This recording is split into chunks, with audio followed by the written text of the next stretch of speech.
Hello students, admission के chapter को आगे बढ़ाते हुए हम पहले रिकॉल करते हैं कि हमने एडमिशन के चैप्टर में 4 चीज़ें सीखी हैं। सबसे पहले change in profit sharing ratio, then distribution of general reserve accumulated profit losses, उसके बाद revaluation of asset, reassessment of liability, और उसके बाद लास्ट लेक्चर में हमने सीखा हाउ टू कैलकुलेट गुडविल और what is the treatment of goodwill. इतना सब कुछ सीखने के बाद आज हम इस स्टेज पर हैं कि हम अपना पहला कॉम्प्रिहेंसिव क्वेश्चन कर सकते हैं जिसमें ये चारों चीजें अप्लाई होंगी। अगर आप याद करें, मैंने पहले लेक्चर्स में आपको ये बताया था कि कॉम्प्रिहेंसिव क्वेश्चन आपके कोर्स में सबसे ज्यादा नंबर का आने वाला क्वेश्चन है। इन बोर्ड 8 नंबर का ये क्वेश्चन आएगा और आज हम उसकी शुरुआत करने जा रहे हैं। ये अगर आप अच्छी तरीके से सीख लेते हैं, ना केवल इस चैप्टर के लिए बल्कि आने वाले चैप्टर्स के लिए भी ये बेस का काम करेंगे। कॉम्प्रिहेंसिव क्वेश्चन 2 तरीके के होते हैं, एक विदाउट कैपिटल एडजस्टमेंट, क्योंकि अभी हमने इसका लास्ट पार्ट नहीं सीखा है कैपिटल एडजस्टमेंट, ये हम अपने अगले लेक्चर में सीखेंगे। एंड ऑब्वियसली उसके बाद जितने भी कॉम्प्रिहेंसिव क्वेश्चन हम करेंगे वो विद कैपिटल एडजस्टमेंट होंगे। लेकिन आज हम क्या सीखने वाले हैं? आज हम सीखने वाले हैं comprehensive question without capital adjustment, यानी एक ही क्वेश्चन जिसमें ये सारी चीजें अप्लाई होंगी जो आज तक हमने प्रीवियस लेक्चर्स में सीखी हैं। इस तरीके से एक क्वेश्चन आपको दिया जाएगा, एक बड़ा क्वेश्चन इस तरीके से आपको दिया जाएगा जिसमें एक बैलेंस शीट होगी, जिसमें कोई 2 या 3 पार्टनर्स होंगे। जैसे इस क्वेश्चन में ए और बी है, ये ए और बी की बैलेंस शीट है जो 3:2 की रेशो में शेयर करते हैं और उसकी डेट दी हुई है 31 दिसंबर 2016 है। और अब ये सी पार्टनर को एडमिट कर रहे हैं और कुछ एडजस्टमेंट्स दी हुई हैं। अब इस क्वेश्चन को बेस लेके हमें कहा गया है कि आपको रिवैल्यूएशन अकाउंट बनाना है, कैपिटल अकाउंट बनाना है और balance sheet of new form बनानी है। तो ये सारी चीजें हम किस तरीके से करेंगे, उनके क्या स्टेप्स होंगे और वो किस तरीके से हमें कंफर्मेशन मिलेगा कि जो हम कर रहे हैं वो ठीक कर रहे हैं या गलत कर रहे हैं, आज के लेक्चर में ये सारी चीजें हम सीखेंगे। तो एक बार क्वेश्चन को ध्यान से पहले आप पढ़ लीजिए। लायबिलिटी साइड में क्रेडिटर्स हैं, जनरल रिजर्व है, वर्कमैन कॉम्पनसेशन फंड है और ए और बी की कैपिटल्स हैं। एसेट साइड में प्लांट है, इन्वेस्टमेंट है, स्टॉक है, डेटर लेस प्रोविजन है और बैंक है। सी एडमिट हो रहा है, उस दिन वो 40,000 की कैपिटल और 20,000 गुडविल के लिए पे करने के लिए तैयार है। एसेट्स, प्लांट को नई वैल्यू, स्टॉक को नई वैल्यू और प्रोविजन को नई वैल्यू गिवन है। क्रेडिटर में लिखा गया है कि 2800 पे नहीं करने पड़ेंगे, लेकिन ये भी लिखा है कि कंपनसेशन टू वर्कर 4000 पे देना है। तो ये सारी चीज़ें हम आज इस क्वेश्चन से सीखेंगे और एक कॉम्प्रिहेंसिव क्वेश्चन किस तरीके से होता है। तो चलिए सबसे पहले हम क्या क्या स्टेप्स करेंगे, उन स्टेप्स को साथ साथ करके इस क्वेश्चन को करने की कोशिश करते हैं। ये हैं कॉम्प्रिहेंसिव क्वेश्चन को करने के स्टेप्स। हमारा पहला स्टेप है, ये स्टेप आपको कोई लर्न करने की जरूरत नहीं होगी। जैसे जैसे आप कॉम्प्रिहेंसिव क्वेश्चन करते रहेंगे तो ये सारी चीजें अपने आप ही आपको आ जाएंगी। लेकिन शुरुआत करने के लिए हमें पता होना चाहिए कि पहला स्टेप क्या होना चाहिए, दूसरा स्टेप क्या होना चाहिए, तीसरा स्टेप क्या होना चाहिए, सो एज कि हम सही तरीके से आगे बढ़ते रहें। सबसे पहला स्टेप है draw sketches of revaluation account, partners capital account, cash account या बैंक अकाउंट जो भी क्वेश्चन में दिया हो, एंड बैलेंस शीट। तो हमारा ये सबसे पहला स्टेप रहेगा और हम इस तरीके से ये स्केच ड्रॉ करेंगे। क्योंकि ये एक बड़ा क्वेश्चन है, आपको हमेशा ही रजिस्टर के 2 पेजेस यूज करने चाहिए।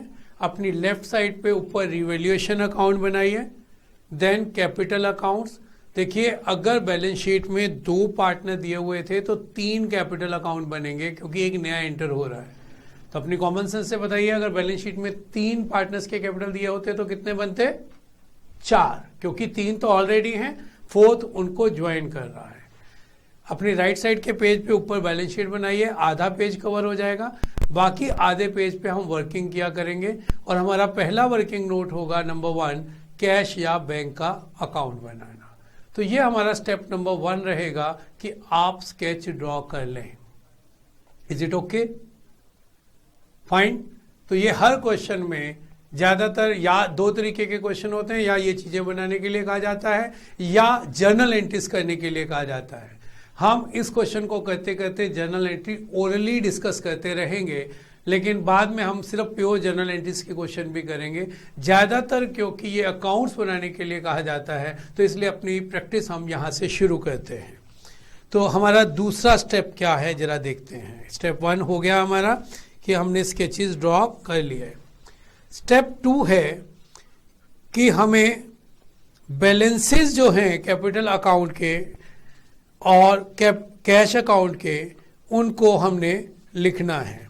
तो देखिए, कैपिटल अकाउंट के बैलेंसेस हैं 60,000, 50,000 और बैंक का बैलेंस है 4,000।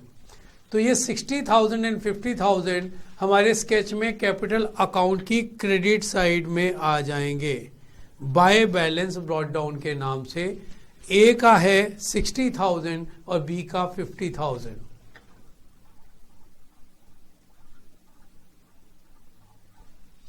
और कैश या बैंक का, इसमें क्योंकि बैंक का लेजर है तो बैंक का डेबिट साइड में 4,000 रुपीज आ जाएगा। अब यहां पे ये वाली बात क्लियर कर लें कि कैपिटल का ब्रॉट डाउन तो हमने क्रेडिट साइड में किया है और बैंक का हमने डेबिट साइड में किया है। ऐसा क्यों? क्योंकि सभी लायबिलिटीज का बैलेंस क्रेडिट होता है और एसेट्स का बैलेंस डेबिट होता है। तो जैसे ही हम स्केच ड्रॉ करेंगे, इसी स्टेप में हम साथ ही ये बैलेंसेस भी ब्रॉट डाउन कर लेंगे। ठीक है, उसके बाद हम अगले स्टेप पे आते हैं। हमारा अगला स्टेप है कि अगर गिवन बैलेंस शीट में कोई जनरल रिजर्व, एक्यूमुलेटेड प्रॉफिट या लॉसेस दिए हुए हैं तो वो ओल्ड पार्टनर्स को ओल्ड रेशो में बांट दीजिए। तो हम अपनी गिवन बैलेंस शीट को अच्छी तरीके से देखेंगे, क्या उसमें कोई general reserve? Yes, general reserve है। क्या कोई accumulated? Yes, workman compensation fund हमारे एक्यूमुलेटेड प्रॉफिट्स हैं। एसेट साइड में भी देखेंगे, यहाँ कुछ नहीं है, अदरवाइज यहाँ प्रॉफिट एंड लॉस अकाउंट हो सकता है, गुडविल हो सकता है। तो जब हमने ये आपको ये वाला टॉपिक पढ़ाया था, distribution of general reserve accumulated profit, तो उसमें हमने बताया था कि ये चीजें ओल्ड पार्टनर्स को ओल्ड रेशो में क्रेडिट कर दी जाएंगी। लेकिन यहाँ पर जब मैंने पूरा क्वेश्चन पढ़ा था तो मेरे को यहाँ पे एक एडजस्टमेंट आ रही है कि वर्कर्स को 4,000 रुपये देने हैं। तो ये 5,000 रुपये पार्टनर्स को देने के लिए फ्री नहीं है, 4,000 रुपये अभी रखने हैं, क्योंकि ये लायबिलिटी फिक्स हो चुकी है at the time of admission of a partner. तो इसकी अगर हम जर्नल एंट्री देखें तो अगर ये एडजस्टमेंट नहीं आती तो जर्नल एंट्री थी workman compensation fund debit 5,000 to old partners capital account, old ratio में 5,000 बांट देते। लेकिन अब हमारी जर्नल एंट्री आएगी workman compensation fund account debit 5,000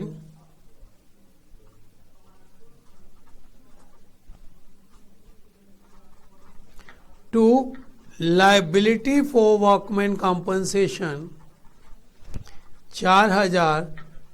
तो ए और बी को कितना पैसा बांटा जाएगा? सिर्फ 1,000 rupees in their old ratio 600 and 400। ऐसा क्यों हुआ? क्योंकि वर्कमैन कंपनसेशन से रिलेटेड एक एडजस्टमेंट गिवन थी कि वर्कमैन कंपनसेशन फंड जो कि हमने एक्यूमुलेट किए हुए हैं 5,000 के, उन 5,000 में से 4,000 रुपया वर्कर्स को देना तय हो गया है।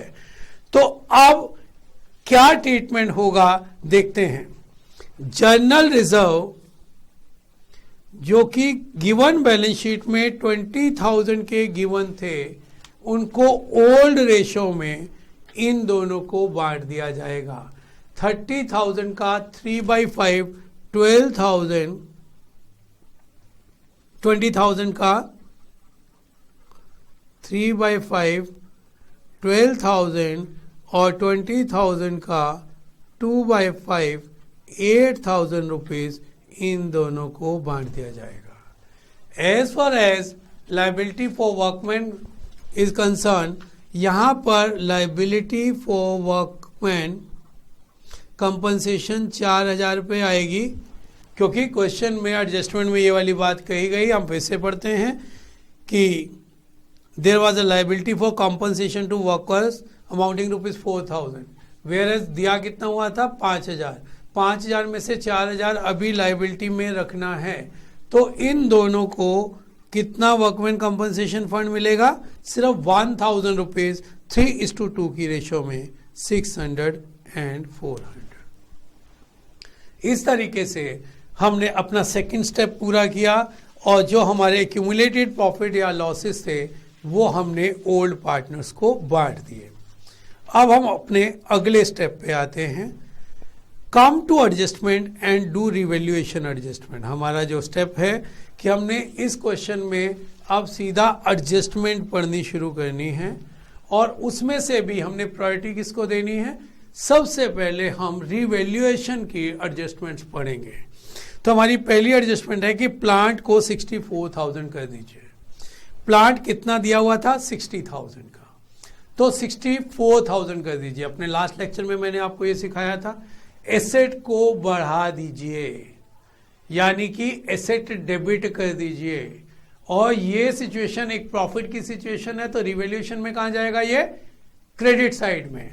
तो प्लांट अब यहां पर नई बैलेंस शीट में एसेट्स में 64,000 का शो होगा और यहां पर ये प्रॉफिट की बात है, तो प्लांट का 4,000 रुपए का प्रॉफिट रिवैल्यूएशन अकाउंट में आ जाएगा।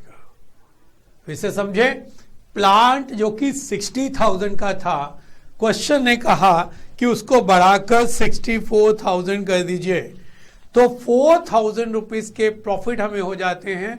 तो हम एसेट्स में 4,000 जोड़ देंगे तो ये एक डेबिट हो गया और रिवैल्यूएशन को हम क्रेडिट कर देंगे कितने से? प्रॉफिट के अमाउंट से। हमारा प्रॉफिट 4,000 है। क्वेश्चन करते समय बच्चों से ये गलतियां हो जाती हैं कि यहां 64 लिखा तो यहां भी 64 लिख दिया। ये बात ध्यान रखनी है कि एडजस्टमेंट 4,000 रुपए की हो रही है। 60,000 तो ऑलरेडी क्वेश्चन में पहले से गिवन ही था, 60,000 ऑलरेडी गिवन था और 60 को बढ़ाकर 64,000 किया गया है।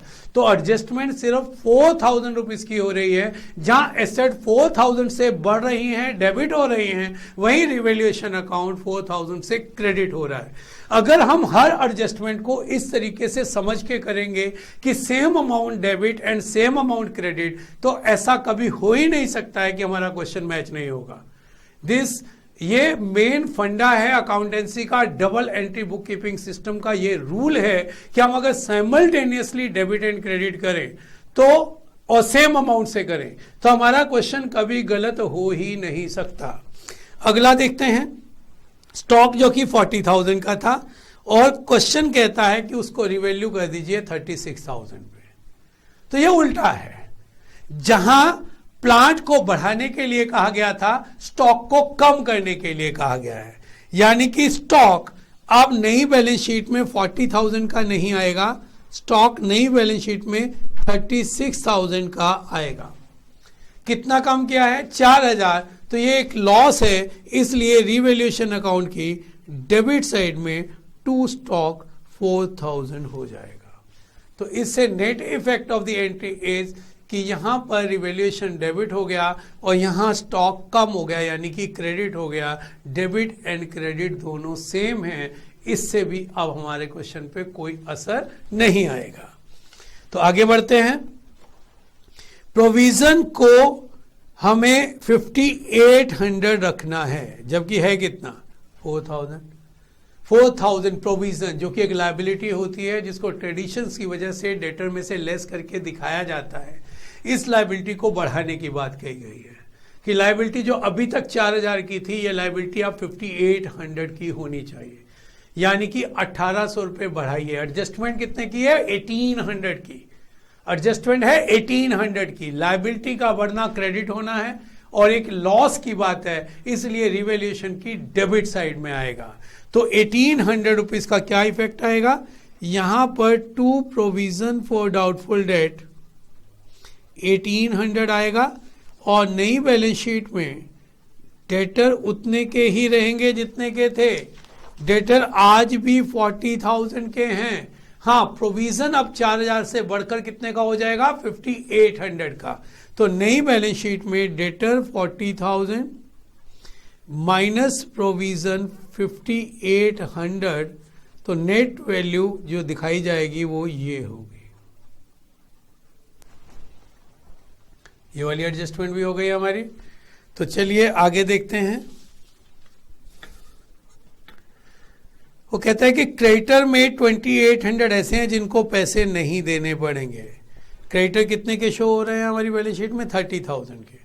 लायबिलिटी को कम करने की बात कही गई है, 2,800 कम कर दीजिए।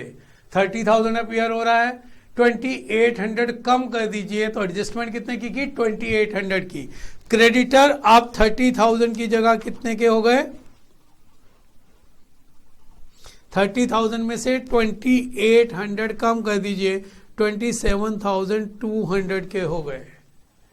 और ये 2,800 एक प्रॉफिट बन गया बाय क्रेडिटर 2,800, बाय क्रेडिटर 2,800, क्योंकि अगर मुझे लायबिलिटी कम पे करनी पड़ेगी तो ये मेरे लिए प्रॉफिट की बात है और प्रॉफिट रिवैल्यूएशन अकाउंट में क्रेडिट होते हैं। अभी तक जो रिवैल्यूएशन की एंट्री है उनको हम कंबाइन कर सकते हैं क्योंकि एडजस्टमेंट रिवैल्यूएशन से रिलेटेड खत्म हो गई हैं। अब हमारी सिर्फ एडजस्टमेंट रह गई, वो अगले स्टेप्स में आएगी कि कैपिटल एंड प्रीमियम की एडजस्टमेंट करिए, तब हम करेंगे।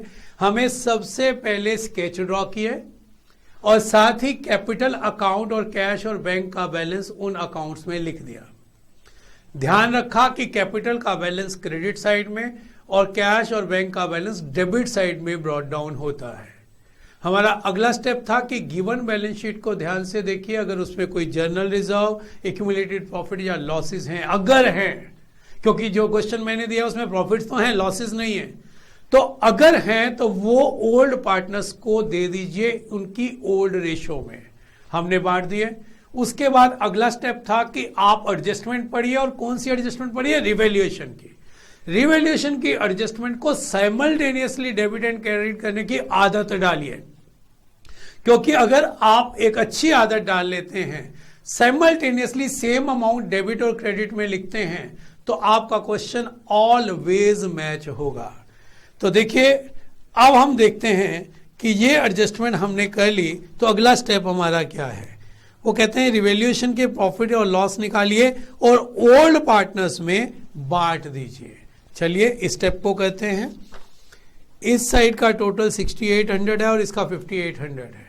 क्रेडिट साइड ज्यादा है, तो इसका मतलब क्या हुआ, हम प्रॉफिट में हैं या लॉस में, हम प्रॉफिट में हैं 1,000 रुपीज के।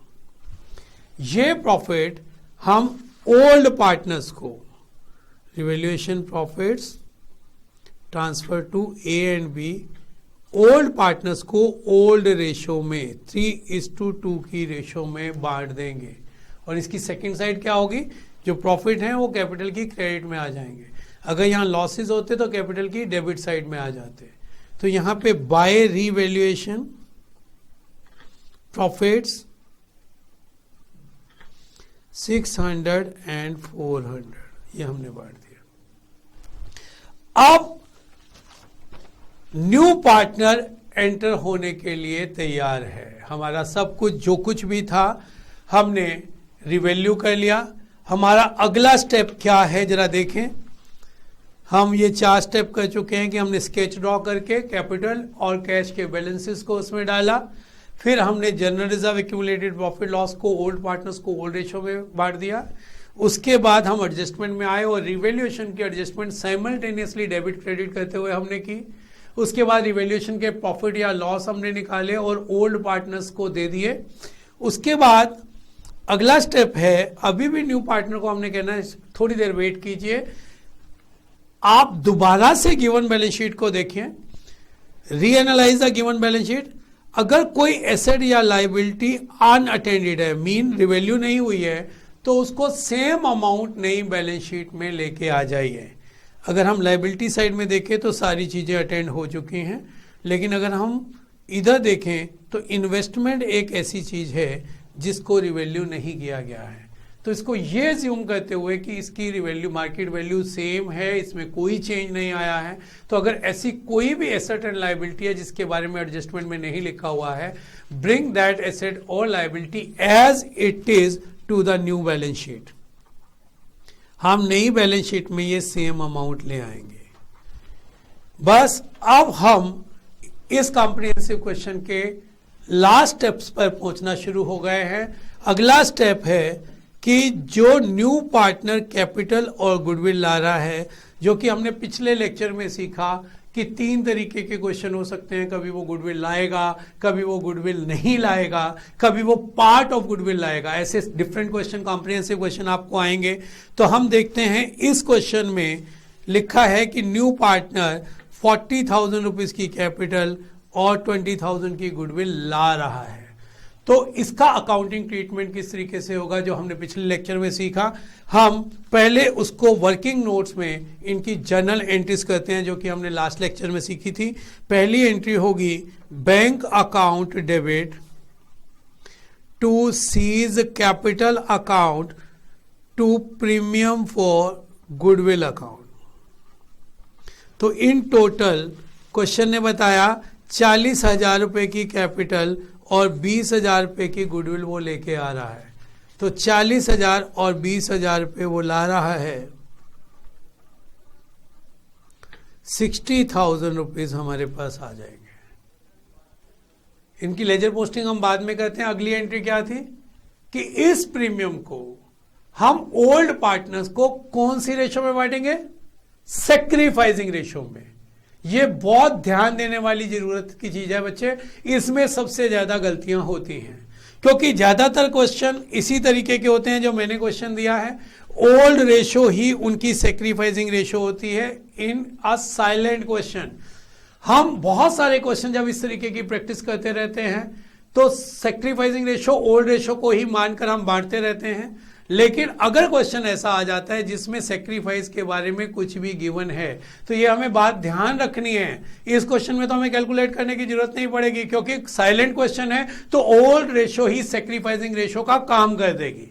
लेकिन अगर क्वेश्चन, हमारे आने वाले लेक्चर्स में हम इस तरीके के क्वेश्चन आपको करवाएंगे कि जिसमें सैक्रिफाइसिंग रेशो साइलेंट नहीं होती है, उसमें यह बात हमें जरूर ध्यान देने वाली है कि ये जो प्रीमियम वो लाया है वो सैक्रिफाइसिंग रेशो में बांटी जाती है।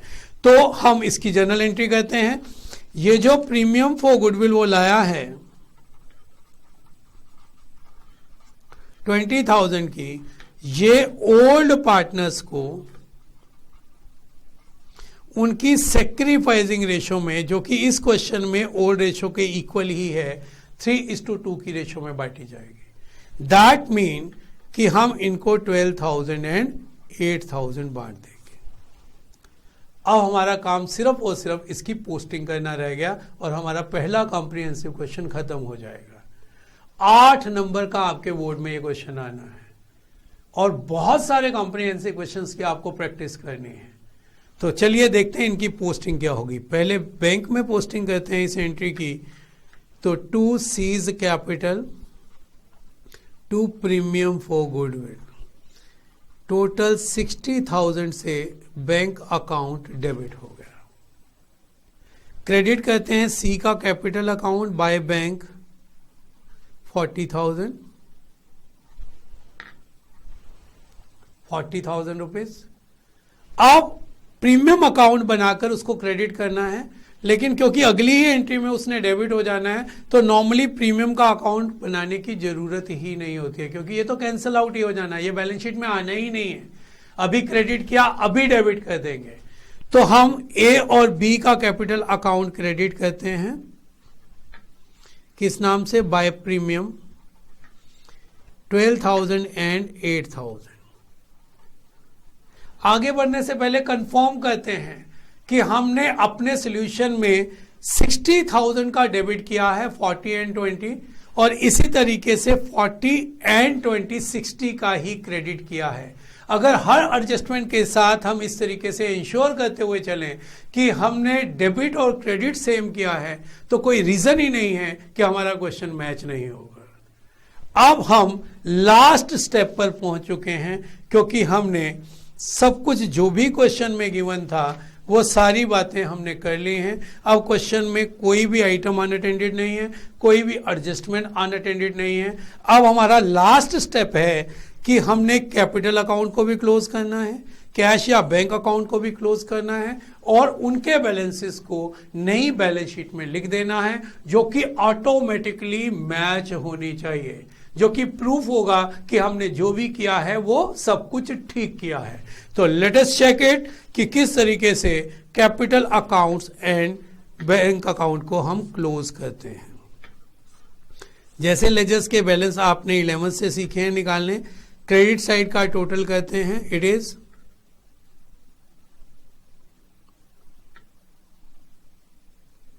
85,200। डेबिट में कुछ नहीं है तो इसका बैलेंस कैरी डाउन 85,200 हो गया। बी का देखते हैं, 66,800। डेबिट में इसके भी कुछ नहीं है तो 66,800 इसका बैलेंस हो गया। और सी का 40,000, डेबिट में कुछ नहीं है तो 40,000। हमसे कोई भी कैलकुलेशन की गलती हो भी गई तो जब हम बैलेंस शीट बनाएंगे वो आपस में मैच नहीं करेगी, हमें पता लग जाएगा कि हमारी कैलकुलेशन की गलती है। इसलिए अब इन बैलेंसेस को हम बैलेंस शीट में पहुंचा देते हैं। Capitals of A, B and C 85,200, 66,800 and 40,000. Total capitals are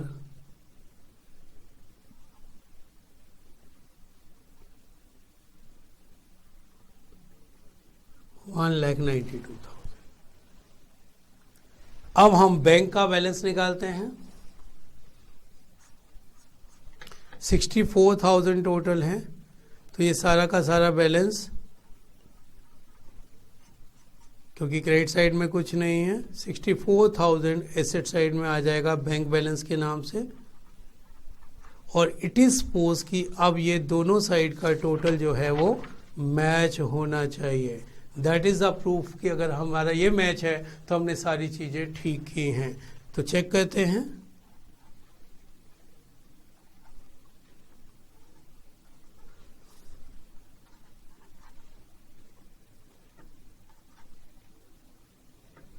$2,23,200 both side, यानी कि दोनों साइड हमारी मैच हैं। ये प्रूफ है कि हमने जो भी किया ठीक किया। अगर आप इन स्टेप्स को फॉलो करें, इन स्टेप्स को अगर आप फॉलो करते हैं तो रीजन ही नहीं है कि आपकी बैलेंस शीट मैच नहीं करेगी। आप फिर से देखें, सबसे पहले हमने स्केच ड्रॉ किए हैं किस किस चीज के, revaluation account, capital accounts, balance sheet और कैश या बैंक अकाउंट। कैपिटल अकाउंट बनाते समय हमने क्या केयर की है कि जितने पार्टनर्स गिवन बैलेंस शीट में थे उनसे एक ज्यादा, क्योंकि एक नया पार्टनर आज एडमिट हो रहा है। तो मेरे क्वेश्चन में ए बी पार्टनर थे तो हमने capital account A B and C के बनाए थे। स्केच ड्रॉ करने के बाद कैपिटल्स और बैंक का बैलेंस हमने इस चीज को ध्यान रखते हुए कि लायबिलिटीज का बैलेंस क्रेडिट साइड में आता है और एसेट का बैलेंस डेबिट साइड में ब्रॉट डाउन होता है, ब्रॉट डाउन कर दिया। ये हमारा स्टेप नंबर 1 था। उसके बाद गिवन बैलेंस शीट में हमने ये चेक किया कि cumulated profit, journal reserve, workman compensation fund, goodwill, deferred revenue expenditure, इस तरीके की अगर कोई भी चीज है तो वो ओल्ड पार्टनर्स को ओल्ड रेशो में राइट ऑफ कर दी जाएगी, खत्म कर दी जाएगी। उसके बाद अगला स्टेप था कि हम सीधा एडजस्टमेंट पे आ जाएं और रिवैल्यूएशन से रिलेटेड एडजस्टमेंट करें, जिसका मेन फंडा हमने रिवैल्यूएशन के लेक्चर में क्या बताया था कि रिवैल्यूएशन करने का तरीका है कि अगर लॉसेज हैं तो यहां लिखने हैं और लॉसेस कब होते हैं? जब एसेट्स की वैल्यू कम हो जाए और लायबिलिटीज की वैल्यू बढ़ जाए। तो यहां लिखना है, सेकंड साइड बैलेंस शीट में होगी, इधर प्रॉफिट्स आने हैं अगर एसेट की वैल्यू बढ़ जाए और लायबिलिटी की वैल्यू कम हो जाए तो प्रॉफिट आने हैं। सारी रिवैल्यूएशन की एडजस्टमेंट करने के बाद अगर नेट प्रॉफिट्स आ रहे हैं तो यहां से ओल्ड पार्टनर्स के कैपिटल में, और अगर लॉसेस आ रहे हैं तो ओल्ड पार्टनर्स के डेबिट में ट्रांसफर हो जाएंगे। ये वाला स्टेप हमने किया। उसके बाद हमने कहा कि आगे बढ़ने से पहले अभी भी एक बार चेक कर लीजिए कि कोई एसेट या लायबिलिटी ऐसी तो नहीं है जिसको रिवैल्यू करने की जरूरत ही नहीं पड़ी। मींस कि जिस वैल्यू पे वो शो हो रही थी उसी वैल्यू पे ही वो मार्केट में है, तो उसको एज इट इज नई बैलेंस शीट में ले आइए। Bring that to new balance sheet as it is, वहां ले आइए। और उसके बाद इन एंड हम सबसे पहले ये देखेंगे कि न्यू पार्टनर गुडविल ला रहा है या नहीं ला रहा है। उसके वर्किंग नोट्स में उसकी जर्नल एंट्रीज कीजिए, और इन एंड जो प्रीमियम है वो ओल्ड पार्टनर्स को आप बांट दीजिए। हमारा लास्ट स्टेप था कि हम कैपिटल अकाउंट्स को और कैश बैंक अकाउंट को क्लोज करके उनके बैलेंसेस को भी बैलेंस शीट में पहुंचाएंगे, और हमारी बैलेंस शीट ऑटोमेटिकली मैच होनी चाहिए। इस तरीके से एक बड़ा कॉम्प्रिहेंसिव क्वेश्चन बोर्ड में आपको शॉर्ट 8 नंबर का आने वाला है। हम अगले लेक्चर में जहां इसकी बातें करेंगे, कुछ और एडजस्टमेंट्स को क्लियर करेंगे। वहीं हमारा लास्ट टॉपिक इस चैप्टर का रह गया है, दैट इज कैपिटल एडजस्टमेंट। क्योंकि कॉम्प्रिहेंसिव क्वेश्चन 2 तरीके के होंगे, अभी हम कर रहे हैं विदाउट कैपिटल एडजस्टमेंट। जब हम इसको अच्छी तरीके से समझ लेंगे तो उसके बाद हमारा एक और स्टेप इसमें डलेगा, दैट इज कि इन पार्टनर्स की कैपिटल को एडजस्ट कैसे किया जाता है। आई होप ये सारी बातें आपने अच्छी तरीके से समझी होंगी। प्रैक्टिस करिए, खूब प्रैक्टिस करिए। Thank you very much.